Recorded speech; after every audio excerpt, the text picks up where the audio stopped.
Hello students, हम लोग पढ़ रहे हैं अपना एक नया अध्याय। हमने कल प्रारंभ किया था राजनीतिक दल और उसी की आज हम और विशिष्ट जानकारी हासिल करेंगे।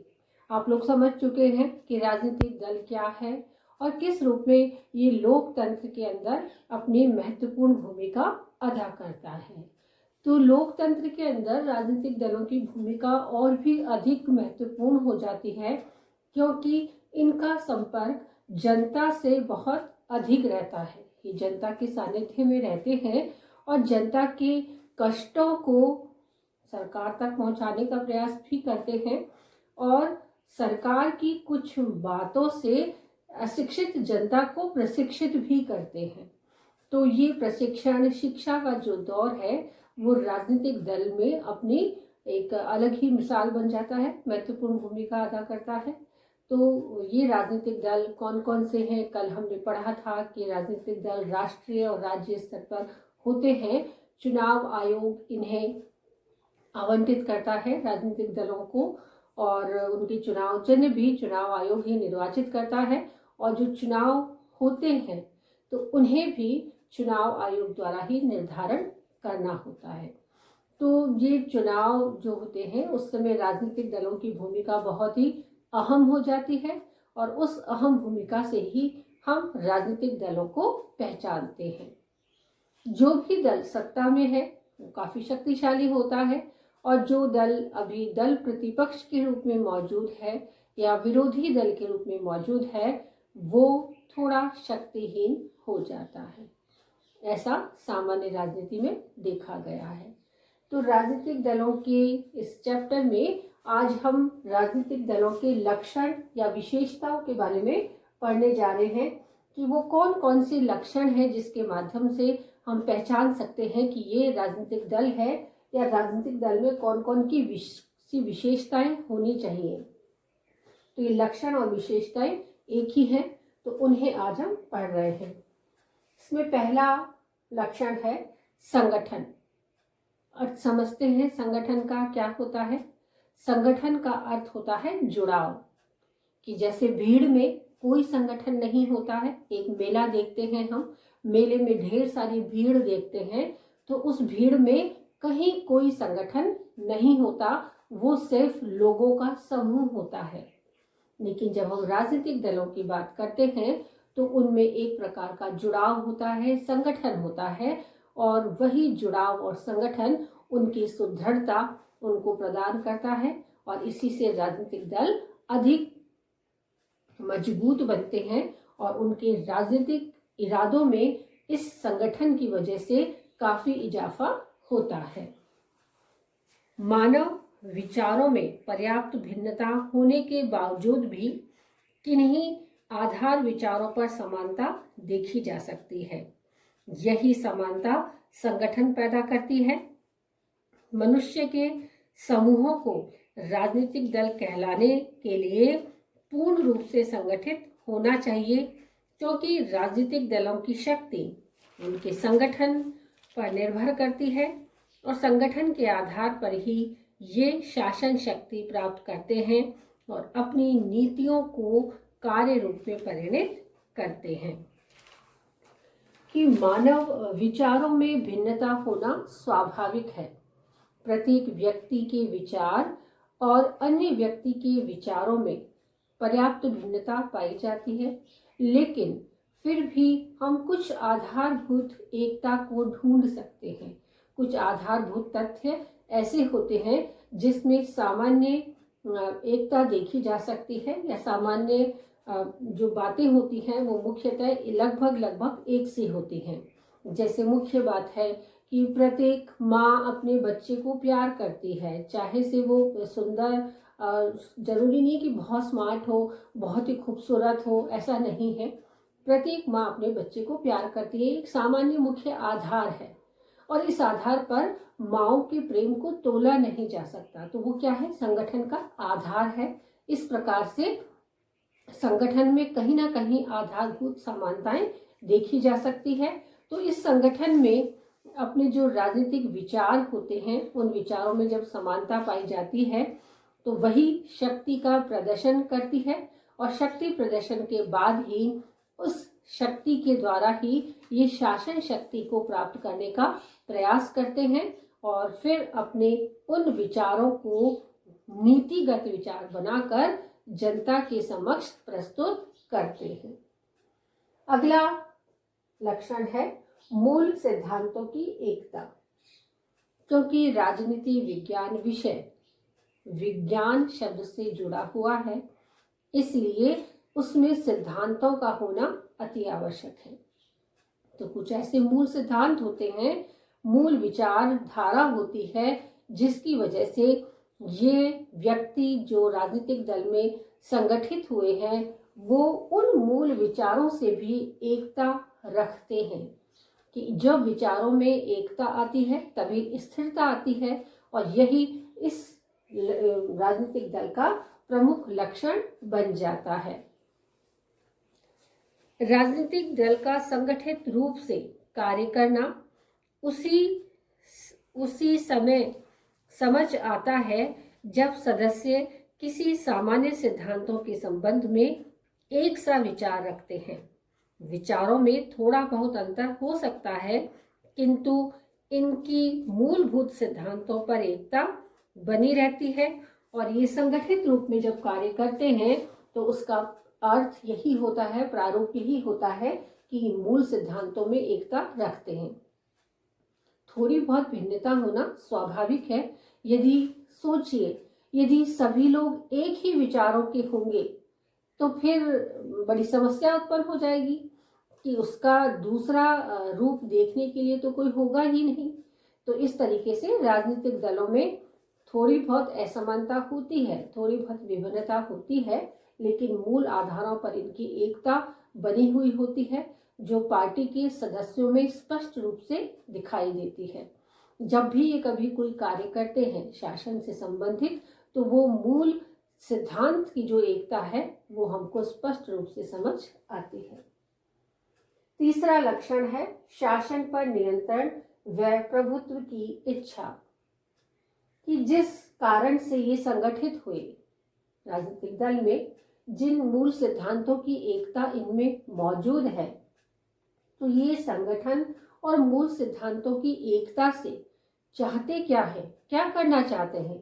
तो ये चाहते हैं शासन पर नियंत्रण करना, कि शासन पर नियंत्रण हो और जो भी शासन की प्रभुत्व शक्ति हो वो इनके हाथों में आ जाए, कि शासन की प्रभुत्व शक्ति को अपने हाथों में लेना और उसके बाद अपनी इच्छा के अनुसार उस शासन व्यवस्था को चलाना ही राजनीतिक दल का मुख्य एक विशेषता रही है, कि ये यही चाहते हैं कि अधिक से अधिक रूप में हमारे पास ऐसे शासन शक्ति आ जाए जो शासन की प्रभुत्व शक्ति के रूप में कायम रहे और उसे लंबे समय तक हम अपने हिसाब से ही चला पाएं।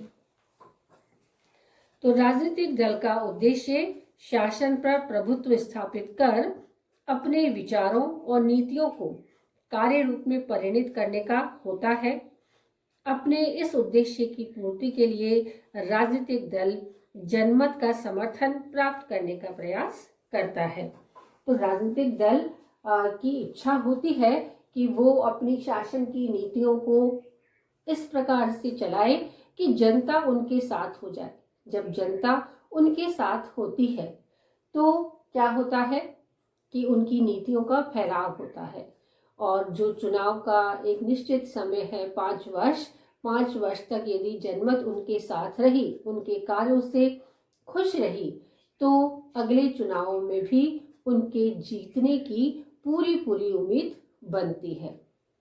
इसलिए ये राजनीतिक दल शासन पर नियंत्रण स्थापित करते हैं, अपनी प्रभुत्व शक्ति की वो इच्छा जाहिर करते हैं, उसमें जनमत का समर्थन भी एक महत्वपूर्ण भूमिका में रहता है, और जनमत संग्रह करके जनमत की इच्छा के अनुरूप ही ये शासन में नीतियों में को कार्य रूप देने का भी प्रयास करते हैं कि जो नीतियां इन्होंने बनाई हैं उसमें जनता कितनी सक्रिय रूप से जुड़ी हुई है या जनता का योगदान कितना रहा है, उस पर ये अपनी शासन की नीतियों को चलाते हैं। अगला लक्षण है संवैधानिक साधनों में विश्वास। साधन वो चीज होती है जिसे उपयोग में लाकर हम अपनी इच्छाओं को कार्य रूप में परिणत करते हैं, और ये साधन हमारे लिए बहुत ही आसानी से उस कार्य को पूर्ण करने में मदद करते हैं। कि जैसे हम कोई छोटे से छोटा कार्य भी कर रहे हैं, तो यदि हमारे सामने समक्ष साधन उपलब्ध है तो हम उस कार्य को आसानी से और जल्दी से निपटा लेते हैं।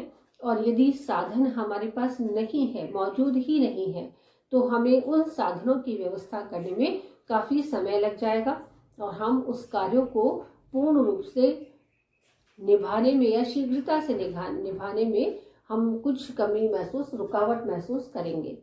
अब ये साधन कैसे होने चाहिए?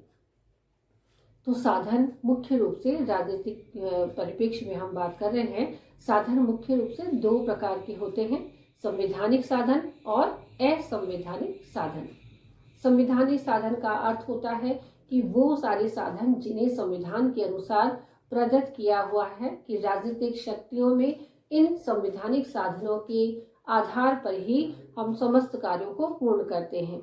और कुछ साधन ऐसे होते हैं, असंवैधानिक होते हैं, जो जनता की इच्छा के विरुद्ध उन पर दबाव बनाकर या किसी प्रकार का ऐसा उनके ऊपर प्रभाव डालकर उस कार्य को पूर्ण किया जाता है, जो असंवैधानिक साधनों में आते हैं।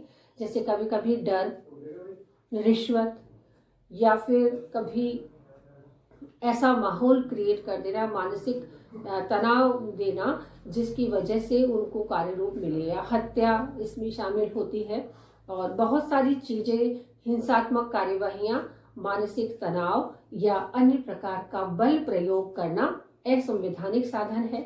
लेकिन राजनीतिक दल अपने इन समस्त कार्यों को पूर्ण करने में सदैव ही संवैधानिक साधनों का प्रयोग करते हैं और संवैधानिक साधनों में उनका विश्वास बना रहता है। राजनीतिक दल के लिए आवश्यक है कि वह अपनी नीतियों को कार्य रूप में देने हेतु सदैव संवैधानिक साधनों का प्रयोग करें। ये दल मतदाताओं को अपने पक्ष में करने के लिए सदैव प्रयत्नशील रहते हैं। यदि ये राजनीतिक दल भी असंवैधानिक साधनों को अपनाने लगेंगे तो ये भी चोर, डाकू या लुटेरे की श्रेणी में आ जाएंगे। अतः राजनीतिक दल कभी भी हिंसात्मक व असंवैधानिक साधनों को नहीं अपनाते। कि यदि माना कि ये राजनीतिक दल भी असंवैधानिक साधनों का प्रयोग करने लगे तो फिर क्या होगा? ऐसे समय में ये भी चोर, डाकू, लुटेरे की श्रेणी में आ जाएंगे और जनता का विश्वास इन पर से उठ जाएगा। तो ऐसे समय में इनका पूरा का पूरा विश्वास इन्हीं बातों में रहता है कि ये संवैधानिक साधनों का ही प्रयोग करें ताकि जनता का इन पर विश्वास बना रहे। अगला है राष्ट्रीय हित। कि माना कि राजनीतिक दल का प्रमुख कार्य राष्ट्रीय शक्ति पर, सत्ता शासन शक्ति पर नियंत्रण हासिल करना होता है, लेकिन अपने राष्ट्र को ये किसी भी कीमत पर हानि नहीं पहुंचाना चाहते हैं। और राष्ट्र का अर्थ दूसरे रूप में कि भारत की समस्त जनता भी इनकी नीतियों से इतनी अधिक प्रभावित न हो कि उनको सामान्य जीवन जीने में ही कष्ट महसूस हो रहा हो। तो दोनों तरीके से इनका जो मुख्य कार्य होता है, राष्ट्रीय हित होता है कि हमारा खुद का निजी स्वार्थ तो पूर्ण हो ही, साथ के साथ हमारे राष्ट्र पर भी कोई ऐसी आंच ना आए जिससे विश्व में उसकी पहचान धूमिल हो।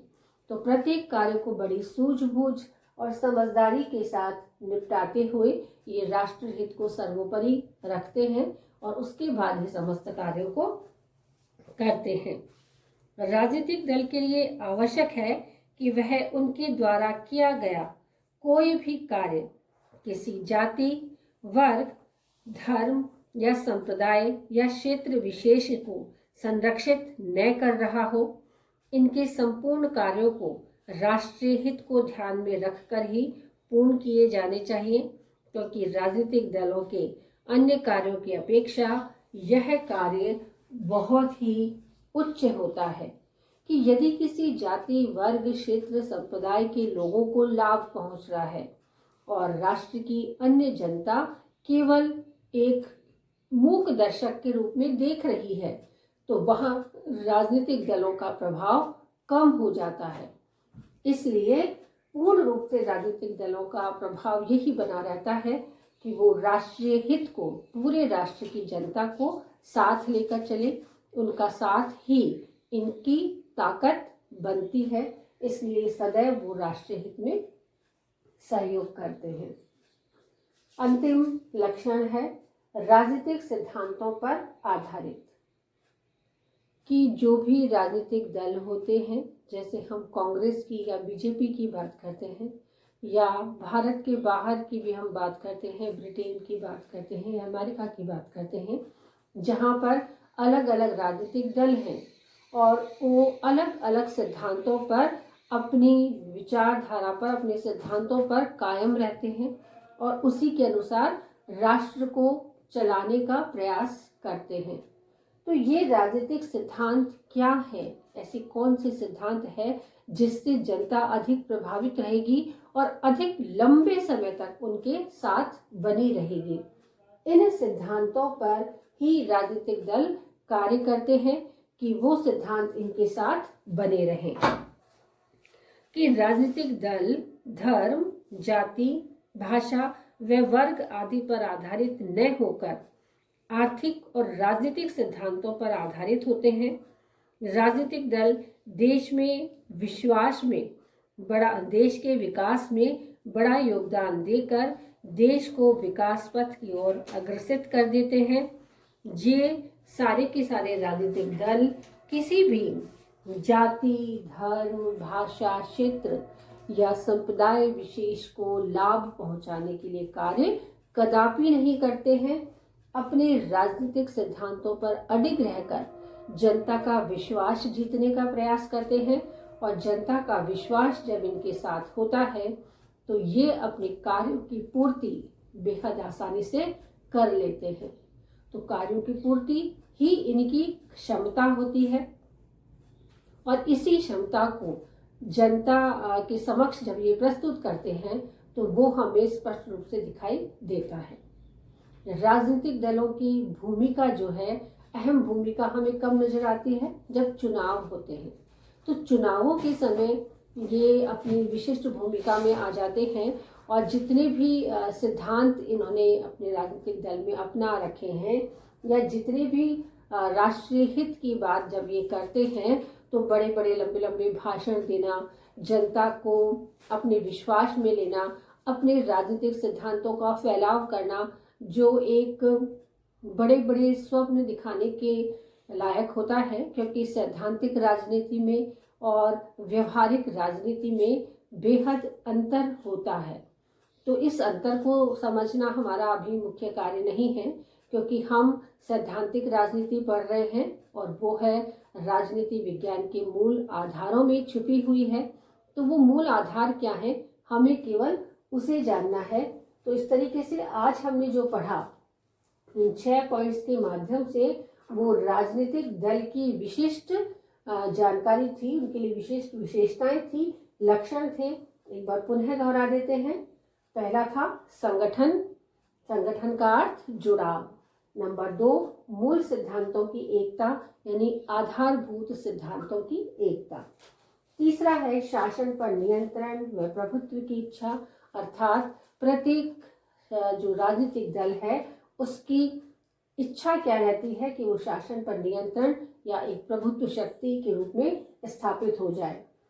चौथा है संवैधानिक साधनों में विश्वास। इसका अर्थ ये होता है कि इस इच्छा को बनाए रखने के लिए वो क्या करता है, सदैव ही संवैधानिक साधनों का प्रयोग करता है, असंवैधानिक साधनों का प्रयोग नहीं करता।